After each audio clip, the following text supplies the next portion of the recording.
Bismillahirrahmanirrahim. Assalamualaikum warahmatullahi wabarakatuh. Alhamdulillahi rabbil alamin wal 'aqibatu lil muttaqin wala 'udwana illa 'alal zalimin. Asyhadu an la ilaha illallah wahdahu la syarika lah wa asyhadu anna Muhammadan 'abduhu wa rasuluh. Al-ikhwa wal akhwat, hafizani wa hafizakumullah. Pada malam hari ini insyaallah taala kita akan melanjutkan membaca kitab Lum'atul I'tiqad yang ditulis oleh Syekh Al-Imam Ibnu Qudamah Al-Maqdisi rahimahullahu taala. Di pertemuan sebelumnya kita telah membaca perkataan Al-Imam Ahmad Ibn Hanbal rahimahullahu ta'ala yang menjelaskan bahwa beliau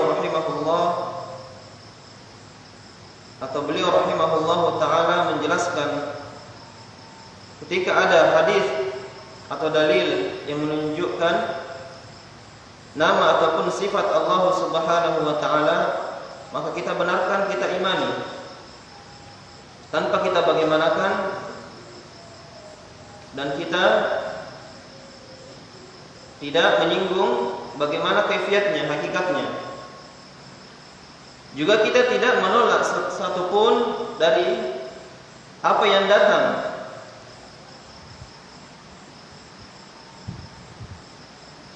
dari dalil yang menunjukkan sifat Allah Subhanahu wa ta'ala, dan kita tidak mensifati Allah Ta'ala kecuali kita sifatkan Allah Ta'ala, kita tidak sifati Allah Ta'ala kecuali dengan apa yang datang dari Al-Quran maupun dari sunnah Nabi Sallallahu Alaihi Wasallam.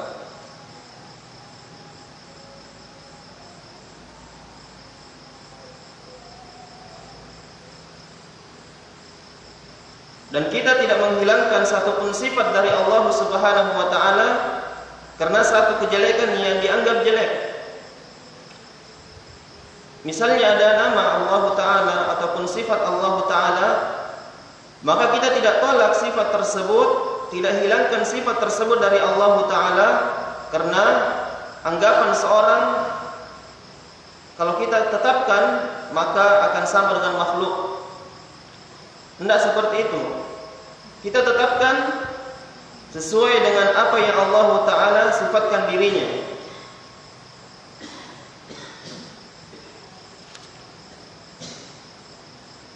Di sini ada penjelasan perkataan Al-Imam Ahmad. Yang pertama, kesimpulan dari perkataan Al-Imam Ahmad rahimahullah, wajibnya beriman dan membenarkan seluruh apa yang datang dari Rasulullah sallallahu alaihi wasallam. Terkhusus pembahasan kita adalah nama dan sifat Allah.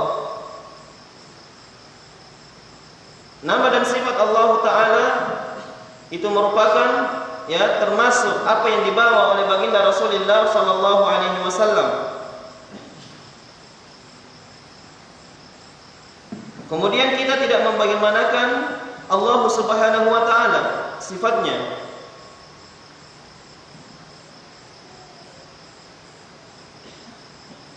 Dan kita tidak menetapkan satupun makna yang menyelisihi zahirnya. Ketika datang nama dan sifat Allah Ta'ala, misalnya tangan, maka kita imani sesuai dengan zahirnya. Kita imani sesuai dengan zahirnya, apa yang datang di dalam Al-Quran. Kemudian wajibnya beriman kepada Al-Quran yang muhkam maupun yang mutasyabih. Penjelasan muhkam, al-ikhwah wal akhwat, muhkam itu adalah apa yang tidak butuh ditafsirkan. Misalnya ditafsirkan dengan Al-Quran maupun dengan sunnah Nabi Sallallahu Alaihi Wasallam, tidak butuh ditafsirkan. Misalnya yang muhkam di dalam ayat wa aqimus shalah wa atuz zakah, tegak yang muhkam Itu nanti insyaallah contoh mutasyabih. Yang muhkam yang jelas, siapa yang bisa contohkan? Yang muhkam yang jelas, tidak butuh tafsir, yang kita pahami. Misalnya apa? Kutiba alaikumusiyam. Nanti kita sebutkan nanti insyaallah. Yang muhkam adalah yang tidak butuh apa? Ditafsirkan dengan selainnya. Ditafsirkan dengan ayat maupun ditafsirkan dengan hadis. Misalnya di dalam ayat Allah Ta'ala menghalalkan apa? Jual beli. Wa halallahu al-bai'a wa harrama riba. Allah menghalalkan jual beli. Allah menghalalkan jual beli. Ini jelas, tidak butuh apa ditafsirkan apa itu jual beli. Kemudian wa harrama riba. Allah mengharamkan apa? Riba. Ini dicontohkan oleh Syekh Fauzan hafizahullah taala. Ini tidak butuh apa? Ditafsirkan dengan selainnya. Ini jelas namanya muhkam. Allah menghalalkan jual beli dan mengharamkan riba. Contoh yang mutasyabih di dalam Al-Qur'an. Jadi dalam Al-Qur'an ada mutasyabih dan ada muhkam. Muhkam tidak butuh ditafsirkan dengan selainnya. Mutasyabih butuh di apa? Ditafsirkan dengan selainnya. Ditafsirkan dengan Al-Qur'an maupun ditafsirkan dengan hadis Nabi sallallahu alaihi wasallam. Contoh mutasyabih yang sebagian orang mungkin tidak mengetahuinya, tapi ada ulama yang lainnya mengetahuinya. Ya, misalnya mutasyabih, wa aqimus shalah wa atuz zakah. Tegakkanlah salat dan tunaikanlah zakat. Bagaimana tata cara salat? Dan bagaimana tata cara mengeluarkan apa? Zakat. Maka butuh ditafsirkan dengan apa? Dengan hadis Nabi sallallahu alaihi wasallam. Tata cara salat Nabi sallallahu alaihi wasallam. Bagaimana beliau salat? Juga mengeluarkan zakat. Berapa yang dikeluarkan? Maka butuh apa? Ditafsirkan dengan selainnya. Al-Qur'an muhkam dan mutasyabih. Muhkam dan mutasyabih, kalau yang muhkamnya jelas kita imani, dan mutasyabih kita juga imani. Tetap kita imani. Walaupun kita tidak ketahui apanya, tafsirnya misalnya, kita imani lafadznya. Ya, secara umum kita imani muhkam dan mutasyabihnya. Makanya dijelaskan di sini, kita beriman kepada Al-Qur'an yang muhkamnya, yang tidak butuh kepada tafsir, dan yang mutasyabihnya, yang butuh kepada tafsir. Nah, sekarang pertanyaannya, nama dan sifat Allah apakah masuk kepada yang muhkam atau mutasyabih? Muhkam atau mutasyabih? Ya muhkam, tidak butuh kepada tafsir yang lainnya. Ketika Allah Ta'ala mengkhabarkan bahwasannya Allah As-Sami' Al-Basir, yang maha melihat dan yang maha mendengar dan maha melihat. Ini jelas, tidak butuh kepada yang lainnya. Jadi seluruh nama dan sifat Allah muhkam. Ada yang seluruhnya muhkam. Jelas. Tidak boleh takwil, tidak boleh ditolak. Ini makna atau kesimpulan dari perkataan Al-Imam Ahmad rahimahullahu taala. Sekarang kita membaca perkataan Al-Imam Syafi'i rahimahullahu taala. Kata Ibnu Qudamah rahimahullah, qala al-Imam Abu Abdullah Muhammad Ibnu Idris Asy-Syafi'i rahimahullahu taala. Kata beliau, amantu billah wa bima jaa anillahi ala muradillah wa amantu bi rasulillah wa bima jaa an rasulillah ala muradi rasulillah sallallahu alaihi wasallam. Saya beriman kepada Allah dan saya beriman dengan apa yang datang dari Allah. Beriman kepada Allah dan apa yang datang dari Allah, Al-Quran, berdasarkan keinginan Allah Subhanahu wa ta'ala. Jadi ada 3 poin harus dipahami. Beriman kepada Allah, beriman kepada Al-Quran, dan beriman terhadap, atau kita beriman kepada Allah, kita beriman kepada Al-Quran sesuai dengan keinginan Allah.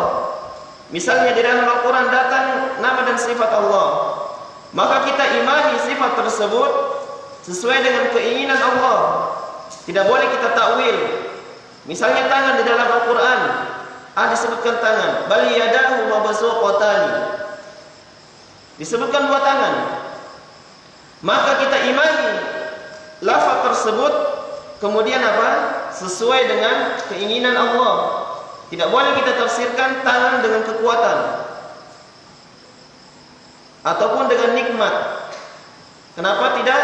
Sesuai dengan keinginan Allah. Ala muradillah, sesuai dengan keinginan Allah, sesuai dengan kehendak Allah. Dan kami atau saya beriman kepada Rasulullah, percaya kepada Rasulullah, dan percaya apa yang dibawa oleh Rasulullah, hadis-hadisnya kita percaya. Ala muradi Rasulillah, sesuai dengan kehendak atau keinginan Rasulullah, sesuai dengan keinginan Rasulullah sallallahu alaihi wasallam. Misalnya dikhabarkan di dalam hadis, Allah turun ke langit dunia. Inna Allah yanzilu ila sama'id dunya, wa inna Allah yura fil qiyamah. Allah dilihat pada hari kiamat. Kita imani sesuai dengan keinginan Rasulullah. Berarti apa? Tidak boleh kita takwil, tidak boleh kita selewengkan maknanya, tidak boleh kita tafsirkan selain apa yang diinginkan oleh Rasulullah sallallahu alaihi wasallam. Ini jelasnya. Dan perkataan Al-Imam Syafi'i rahimahullahu taala, di dalamnya terdapat faedah, yaitu wajibnya beriman terhadap seluruh apa yang datang dari Allah taala, apa yang datang dari Allah berupa Al-Qur'an, sesuai dengan keinginan Allah. Juga wajibnya beriman kepada apa yang dibawa oleh Rasulullah, apa yang dibawa oleh Rasulullah sallallahu alaihi wasallam, sesuai dengan keinginan Rasulullah sallallahu alaihi wasallam. Tidak boleh kita tahrif, tidak boleh kita tambahkan, tidak boleh kurangi. Perkataan Al-Imam Syafi'i, di dalamnya terdapat bantahan kepada orang-orang yang mentakwil, yang menyelewengkan makna aslinya. Ada yang menafsirkan, ya, misalnya datang, ini sifat Allah taala. Wa jaa'a rabbuka wal malaku saffan saffan. Dan datang Rabbmu, kata Allah. Jelas datang. Berarti datang adalah sifat Allah taala. Kalau orang yang mentakwil, mereka menafsirkan bukan datang, bukan Allah yang datang, tapi yang datang adalah selain Allah Subhanahu wa taala. Karena mereka tidak mau menetapkan Allah taala datang. Karena kalau kita tetapkan sifat datang bagi Allah, makhluk juga memiliki apa? Sifat datang.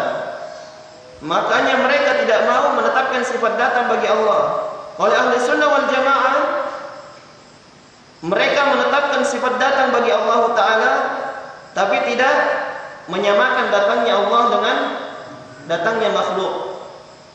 Nah, ini yang benarnya. Jadi ini ada bantahan kepada ahli takwil, perkataan Al-Imam Syafi'i. Nah, sekarang orang-orang yang mengaku mengikuti Al-Imam Syafi'i rahimahullah, mereka mengikutinya atau tidak? Mungkin kebanyakannya tidak. Walaupun Al-Imam Al-Asy'ari rahimahullah taala, yang mereka ikuti Asy'ariyah, ya, Al-Imam Al-Asy'ari rahimahullah taala, mereka ikuti imam tersebut. Memang dulu dia terjatuh kepada kesesatan, ya, di dalam pembahasan, ya, berkaitan dengan pembahasan nama dan sifat Allah.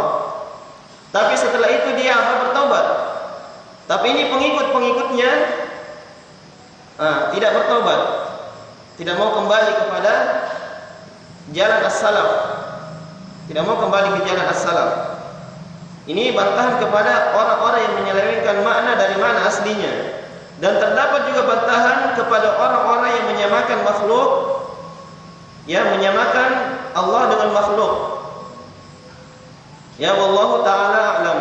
Ini perkataan Al-Imam Syafi'i rahimahullahu taala. Kemudian selesai ya perkataan Al-Imam Ahmad dan Al-Imam Syafi'i rahimahullahu taala. Ya, dan kedua-duanya adalah dua imam Ahlussunnah wal Jamaah.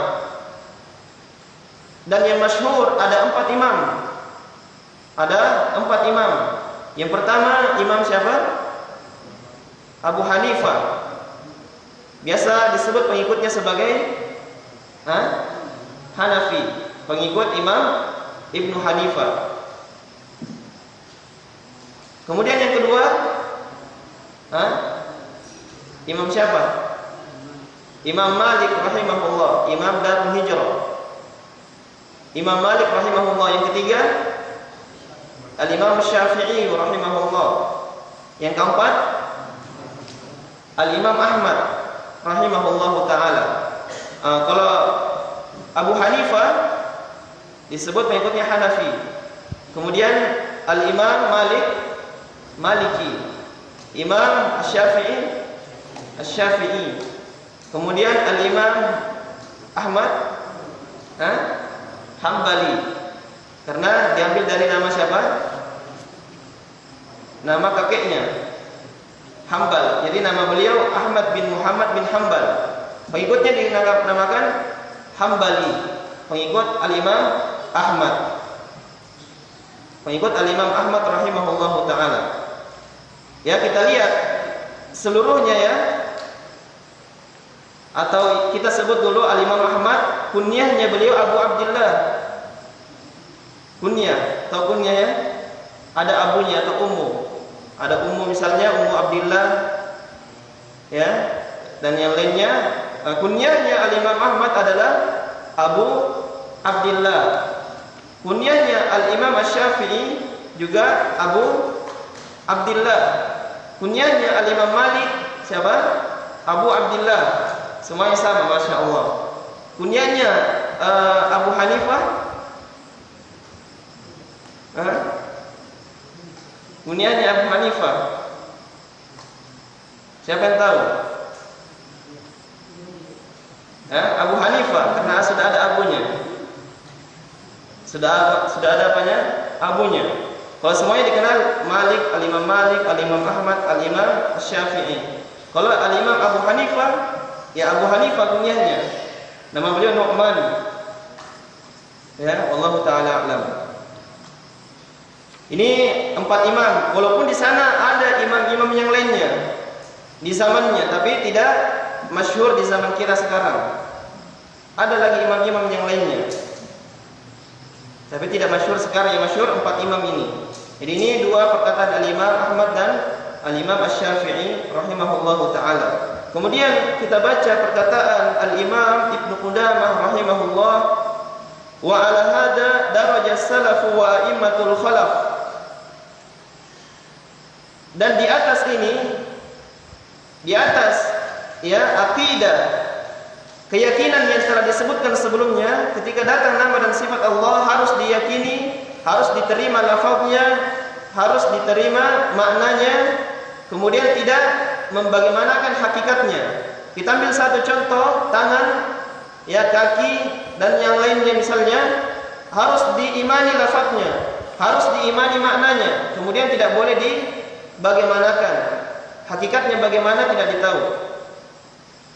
Oleh karena itu, perkataan Ibnu Qudamah wa ala hadza, di atas mazhab ini, di atas keyakinan ini, darajah salafu wa a'immatul khalaf. As-salaf dan a'immatul khalaf, imam-imam yang belakangan, mereka berjalan di atasnya. Mereka berjalan di atasnya. Akidah ini menetapkan sifat Allah Ta'ala sebagaimana datangnya.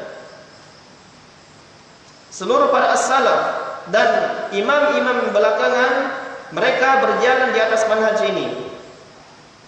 Ya, kita lihat imam-imam kita di Madinah, di Makkah, seluruhnya berjalan di atas mazhab ini. Ya, wa ala hada, di atas mazhab ini, keyakinan ini, darajah, mereka berjalan, yaitu as-salaf. Siapa itu as-salaf?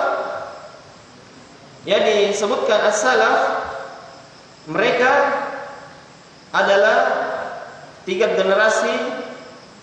Yang pertama ya, 3 generasi yang terdahulu, yaitu generasi sahabat Nabi sallallahu alaihi wasallam, generasi at-tabi'in, dan yang terakhir generasi at-tabi'ut tabi'in.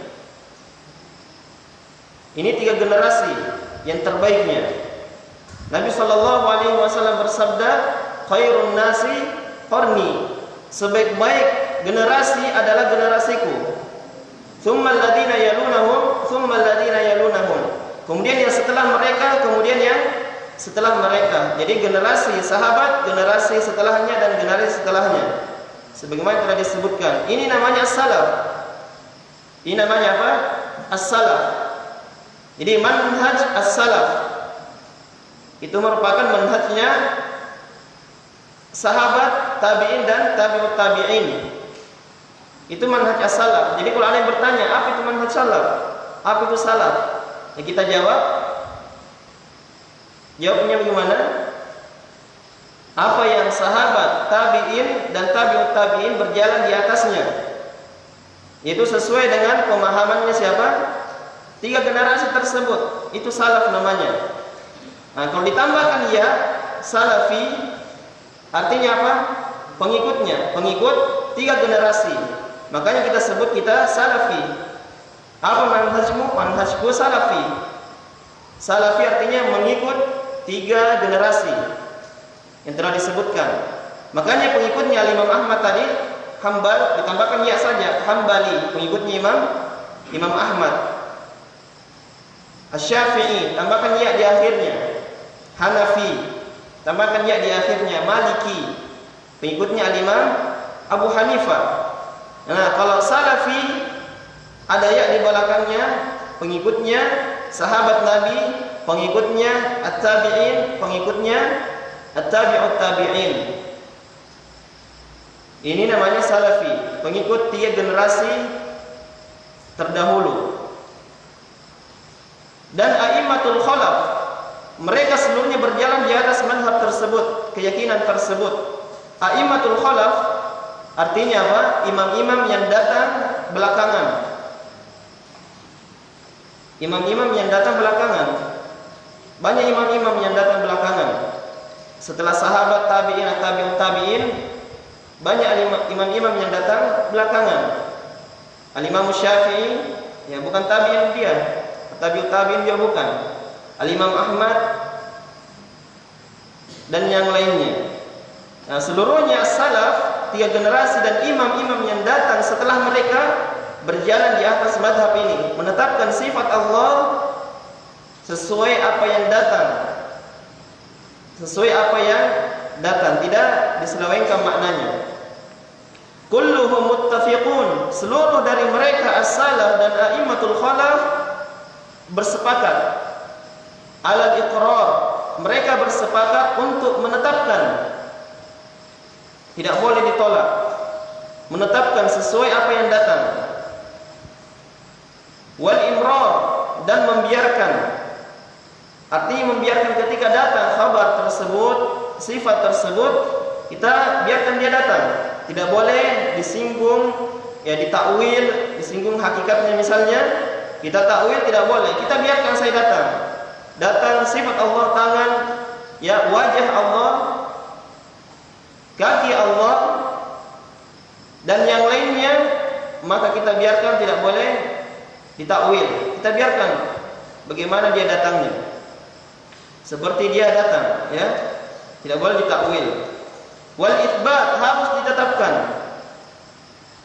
harus ditetapkan.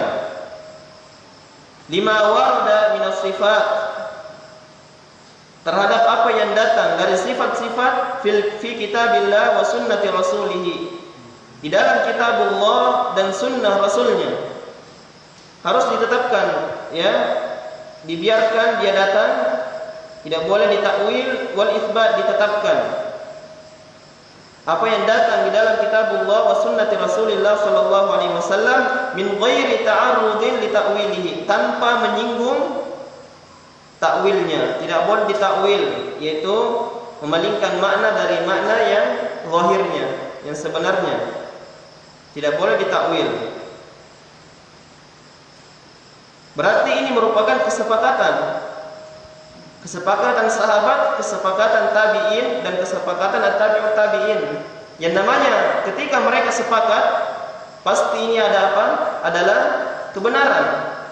Pasti kebenaran. Ketika umat ini sepakat di atas satu permasalahan misalnya, maka ketika mereka bersepakat, pasti mereka bersepakat di atas kebenaran. Di dalam ilmu fiqh kita ambil sebelumnya al-ijma'. Mereka telah ijma'. Mereka telah bersepakat di atas mazhab ini.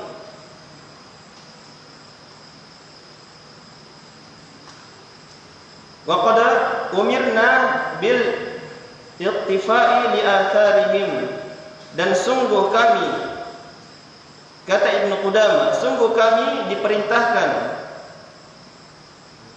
untuk menapaki jalan-jalan mereka, yaitu mengikuti mereka. Kita diperintahkan untuk mengikuti mereka para as-salaf, wal ihtida'i bi manarihim, dan mengambil petunjuk dengan cahaya mereka. Harus diikuti para as-salaf. Ini dalam Al-Quran disebutkan as-sabiquna al-awwaluna minal muhajirin wal ansar walladzina ittaba'uuhum bi ihsanin radhiyallahu anhum wa radu anhu. Orang-orang yang terdahulu. Lagi pertama, minal muhajirin, dari orang-orang muhajirin, orang yang berhijrah, wal ansar. Ini orang yang terdahulu, walladzina ittaba'uuhum bi ihsan, dan orang-orang yang mengikuti mereka dengan baik. Jadi perhatikan disebutkan para sahabat al-muhajirin dan al-ansar. Al-muhajirin itu sahabat dari Makkah ke Madinah berhijrah, al-ansar sahabat orang Madinah. Mereka seluruhnya walladzina tabauhum, dan orang-orang yang mengikuti mereka. Berarti ini adalah as-salaf. Salafi, orang-orang yang mengikuti mereka. Bukan mengikuti kelompok-kelompok yang menyimpang. Tapi mengikuti para salaf, para sahabat. Walladzina tabauhum bi ihsan, mengikuti mereka dengan baik. Makanya kita harus mengikuti mereka dengan baik. Radhiyallahu anhum, mereka ridha, atau Allah Ta'ala ridha kepada mereka, dan mereka juga ridha kepada Allah. Jadi harus diikuti orang-orang yang terdahulu, dari kalangan para sahabat as-salaf. Dan orang-orang yang menentang Rasul, menentang jalannya orang-orang yang beriman, maka ini di atas bahaya yang sangat besar. Allah Ta'ala berfirman, "Wa may yushaqiqir rasul min ba'di ma tabayyana lahul huda." Barang siapa yang menentang Rasul, durhaka kepada Rasul setelah datang kepadanya petunjuk, maka kata Allah Ta'ala, atau min ba'di ma tabayyana lahul huda wa yattabi' ghayra sabilil mu'minin, dan mengikuti jalannya selain jalannya orang-orang yang beriman. Menentang Rasul, mengikuti jalannya selain orang-orang yang beriman, nuwallihi ma tawalla. Allah Ta'ala tetapkan mereka di atas kesesatan mereka. Itu mana ayatnya, wa nuslihi jahannam, dan Allah Ta'ala, dan kami, kata Allah, wa yattabi' ghayra sabilil mu'minin, dia mengikuti jalannya selain dan mereka, atau wa yattabi' ghayra sabilil mu'minin, dan dia mengikuti selain jalannya orang-orang yang beriman, maka kami, kata Allah, biarkan mereka di dalam kesesatan mereka. Kemudian, dan kami memasukkan mereka ke neraka jahanam, wa sa'at masira, dan neraka jahanam tersebut adalah seburuk-buruk tempat. Ini bahayanya menentang Rasul, durhaka kepada Rasul, mengikuti selain jalannya orang-orang yang beriman. Mengikuti selain jalannya orang-orang beriman. Selain jalannya orang-orang yang beriman itu disebutkan juga ijma' ulama. Mereka mengikuti selain ijma', menyelisihi kesepakatan para ulama. Di antara kesepakatan para ulama adalah berjalan di atas mazhab Ahlussunnah wal Jamaah berkaitan dengan apa? Nama dan sifat Allah Subhanahu wa taala. Ini ijma' ulama harus diikuti. Ketika mereka tidak mengikutinya, mereka diancam, ya, akan dimasukkan ke dalam neraka jahanam. Wa hudzirna al-muhdatsat, dan kita diperingatkan dari hal-hal yang baru, kata Ibnu Qudamah. Diperingatkan dari hal-hal yang baru, dari bid'ah-bid'ah al-muhdatsat. Wa ukhbirna annaha minadh dhalalat, dan kami telah dikhabarkan bahwasannya al-muhdatsat, perkara-perkara yang baru adalah termasuk dari kesesatan. Termasuk dari kesesatan. Orang-orang yang mentakwil, mereka adalah orang-orang yang membuat perkara baru. Mereka membuat perkara baru, membuat bid'ah-bid'ah, dan itu termasuk dari kesesatan. Faqala Nabi sallallahu alaihi wasallam, Nabi sallallahu alaihi wasallam bersabda, "Alaikum bi sunnati." Wajib atas kalian berpegang teguh dengan sunnahku. Wa sunnatil khulafa'ir rasyidin, dan sunnahnya al-khulafa ar-rasyidin. Al-khulafa ar-rasyidin yaitu adalah yang pertama Abu Bakar, Umar, Utsman dan Ali. Min ba'di, setelahku, abu 'alaiha bin nawajid, gigitlah sunnahku tersebut dengan gigi geraham. Ya, gigi geraham adalah gigi yang terkuat. Gigit sunnah tersebut dengan gigi geraham, yaitu kita berpegang dengan sunnah Nabi sallallahu alaihi wasallam. Betul-betul berpegang, tidak boleh lemah. Gigit dengan gigi geraham. Ya, gigi geraham beda dengan gigi depan. Kalau antum kasih masuk tali gigi depan, gigit, kemudian ditarik, bisa jadi lepas dua gigi depannya.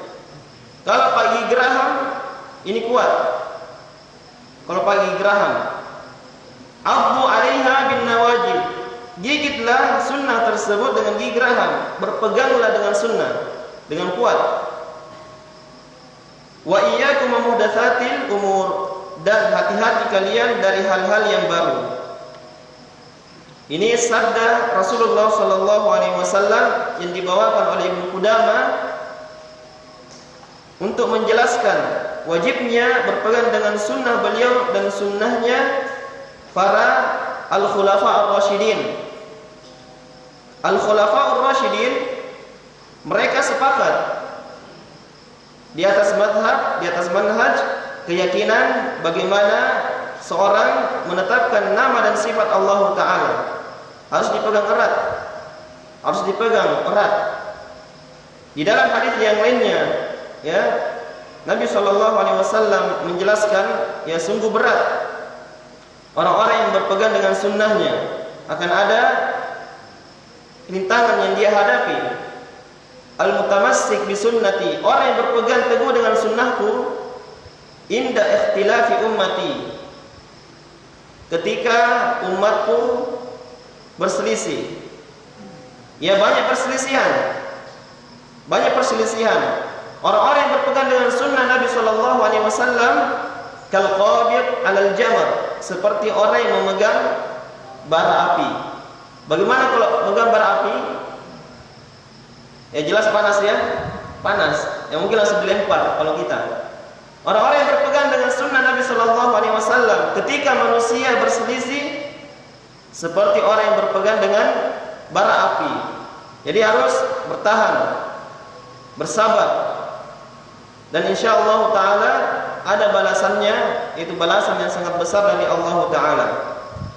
Juga di dalam hadis yang lainnya Nabi sallallahu alaihi wasallam bersabda, "Fa innahu may ya'ish minkum", sungguhnya siapa yang hidup nanti, "Fa innahu may ya'ish minkum fasayara ikhtilafan katsira", mereka akan melihat, dia akan melihat perselisihan yang sangat banyak.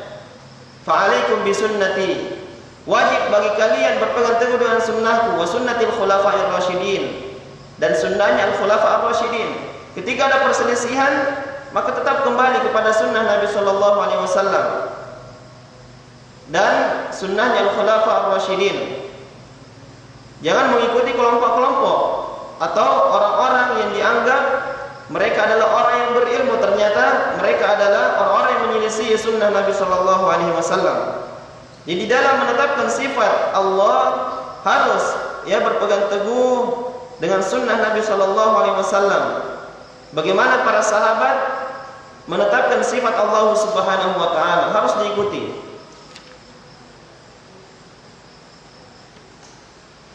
Kemudian dijelaskan antara sunnah dan bid'ah. Sunnah adalah jalan, at-thariq secara bahasa. Secara istilah, apa yang Nabi SAW berada di atasnya, apakah berupa akidah atau amalan, itu sunnah. Berarti orang yang menetapkan sifat Allah sesuai dengan apa yang diinginkan oleh Allah, maka kita katakan mereka adalah ahli sunnah. Mereka berpegang teguh dengan sunnah. Begitu juga sunnah, apa yang berada di atasnya, apa yang Nabi SAW berada di atasnya berupa amalan. Berupa amalan. Amalan-amalan harus sesuai dengan amalannya Nabi. Amalan-amalan harus sesuai dengan amalannya sahabat. Begitu juga akidah, keyakinan. Nah, ini kita pembahas akidah. Harus sesuai dengan apa? Akidahnya Nabi dan akidahnya para sahabat. Adapun bid'ah secara bahasa, asy-syai' al-mustahdath, sesuatu yang dibuat-buat. Secara istilah, apa yang dibuat, apa yang dibuat-buat, perkara yang baru di dalam agama, menyelisihi apa yang berada di atasnya, apa yang Nabi SAW berada di atasnya dan para sahabatnya, berupa akidah atau amalan. Ada amalan-amalan bid'ah, seperti misalnya apa? Maulid misalnya, ini tidak pernah dicontohkan, tidak pernah tidak pernah dicontohkan oleh baginda Rasulullah SAW. Ya, berzikir jamaah secara berjamaah tidak pernah. Ini amalan-amalan bid'ah. Ada akidah bid'ah. Orang yang bertakwil itu adalah akidah bid'ah. Jadi akidah atau bid'ah bisa berkaitan dengan amalan maupun dengan akidah, keyakinan. Kemudian terakhir, perkataan Abdullah bin Mas'ud radhiyallahu anhu. Wa qala Abdullah ibnu Mas'ud radhiyallahu anhu, ittabi'u wa la tabtadi'u faqad kufitum. Ikutilah dan janganlah berbuat bid'ah. Janganlah membuat hal-hal yang baru.